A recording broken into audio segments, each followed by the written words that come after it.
Bienvenue dans cette nouvelle édition de l'Africa Tonight. Au sommaire, fin de la visite officielle du président équato-guinéen Teodoro Obiang Basogo au Niger. Un accord de coopération englobant plusieurs secteurs économiques a été signé. Situation préoccupante au Burundi depuis l'échec du coup d'État. La capitale Bujumbura reste sous tension et certains médias privés n'émettent toujours pas. Et le tour cycliste du Togo s'est achevé ce dimanche à Lomé, la capitale. Une édition 2015 remportée par le Burkinabé Sédou Bamogo. Mais tout d'abord, à Maurice, l'ancien Premier ministre Navin Ramgoolam a été libéré sous caution ce dimanche. Il avait été arrêté vendredi soir sous 3 accusations provisoires, faux, blanchiment d'argent et entente délictueuse. Le 6 février dernier, une perquisition au domicile de l'ancien chef du gouvernement avait permis la découverte de plusieurs millions de roupies. La provenance de cet argent n'est toujours pas expliquée. Dans l'actualité également, le président équato-guinéen Teodoro Obiang Basogo a achevé sa visite officielle au Niger.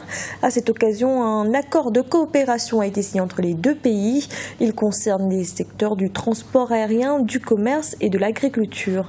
Un reportage de notre envoyé spécial à Niamey, Serge Kofi. Une première visite du président équato-guinéen à Niamey pour rendre plus dynamiques les relations diplomatiques entre le Niger et la Guinée équatoriale. Les deux chefs d'État, Issoufou Mahamadou et Obiang Basogo, ont affirmé leur volonté de développer une coopération dans plusieurs secteurs. Lors de cette prise de contact diplomatique, le chef de l'État nigérien a souhaité la mise en route des projets convenus par la commission mixte nigéro-équato-guinéenne de coopération élaborée en janvier 2006 à Malabo. Il s'agit là d'une formidable opportunité qui s'offre à nous pour tirer le meilleur parti des potentialités que recèle la coopération bilatérale entre nos deux pays.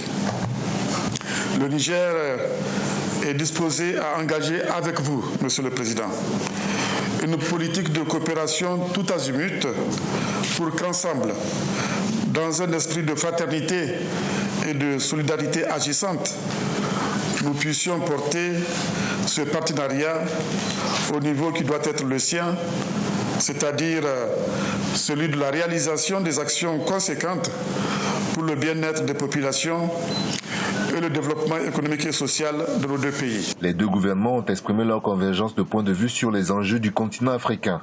Au niveau bilatéral, nous devons doubler nos efforts pour explorer au maximum nos potentialités économiques, fomenter nos échanges commerciaux et soutenir nos hommes d'affaires afin qu'ils puissent contribuer au programme socio-économique en faveur de nos deux peuples. Face aux menaces sécuritaires qui planent sur les pays du Sahel et précisément sur le Niger, la Guinée équatoriale entend coopérer pour combattre tous les phénomènes qui empêchent la croissance du Niger. Pour le gouvernement nigérien, ce nouveau tournant des relations entre les deux pays pourrait être porteur de résultats sur le plan de développement économique, social et sur l'intégration régionale. Confusion à Ménaka au Mali. Des combats se poursuivaient dimanche autour de cette ville située dans le nord-est du pays, près de la frontière nigérienne, entre groupes armés pro-gouvernementaux et rébellions. Les attaques viendraient notamment de la coordination des mouvements de l'Azawad qui n'était pas présente à la signature de l'accord de paix de Bamako. La situation au Burundi inquiète la communauté internationale. Depuis l'échec du coup d'État mené par des militaires, plusieurs arrestations ont eu lieu et les médias privés n'émettent toujours pas. Il faut dire que la communication est devenue un véritable enjeu dans cette crise politique. Awar Barkala. La situation est de plus en plus préoccupante pour les journalistes au Burundi. Si le président Pierre Nkurunziza s'est servi des médias pour confirmer sa présence dans le pays, tous ne sont pas encore en mesure de reprendre le travail. Pour le moment, les médias, surtout les médias privés comme Rema FM, comme Isanganiro, Bonesha et RPA, ils ont été détruits. La semaine passée. Donc pour le moment, leurs outils, leurs appareils ont été endommagés. Je pense que même si on donnait une autorisation, peut-être, ce serait difficile parce qu'ils n'ont pas vraiment des équipements. Les équipements ont été endommagés. La radio publique africaine est celle où l'annonce de la tentative de putsch a été diffusée le 12 mai dernier. La tension qui pèse sur les journalistes ayant relayé l'annonce du putsch est telle que le directeur de la RPA, Bob Rugurika, a affirmé ce lundi être en exil.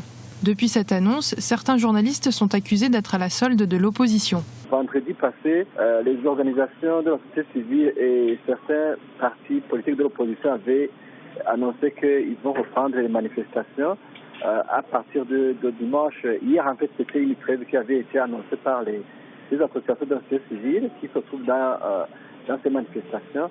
Donc aujourd'hui, selon certaines informations qu'on recueille ici et là, on nous dit que les manifestations ont déjà commencé dans certains quartiers comme Saga, Nyakabiga et Chibitoke.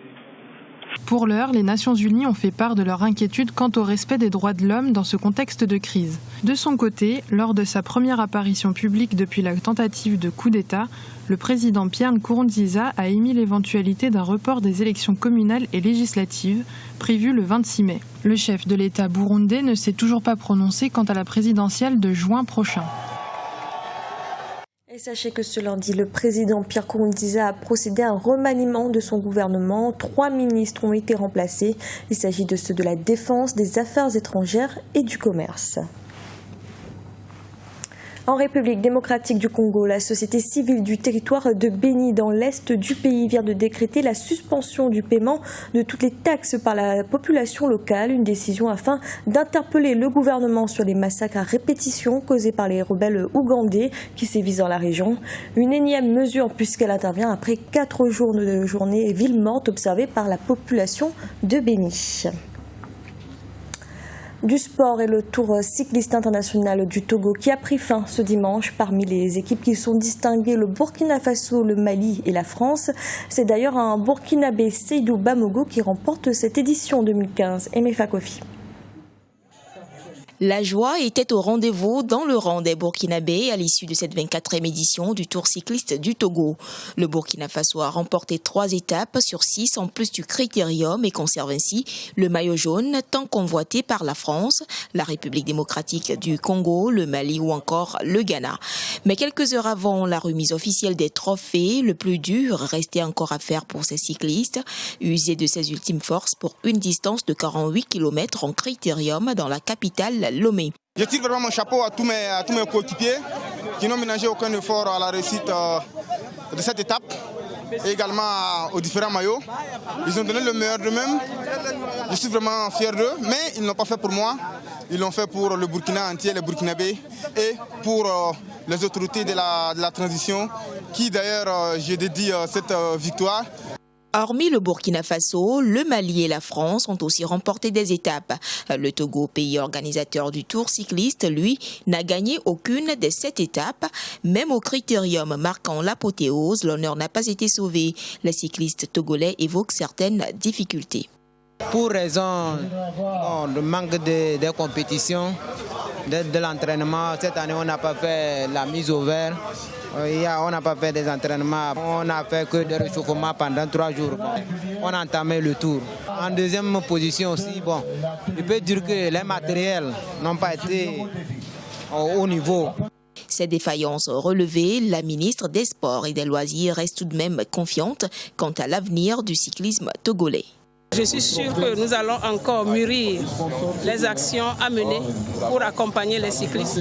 Pourquoi pas leur offrir quelques-uns de leur matériel.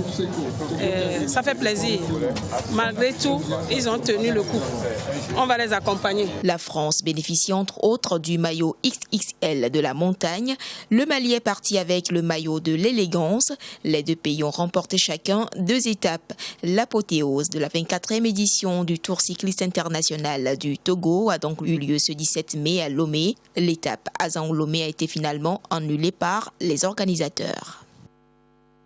C'était le journal de la rédaction. Merci de l'avoir suivi. Retrouvez dans un instant une nouvelle édition de l'information.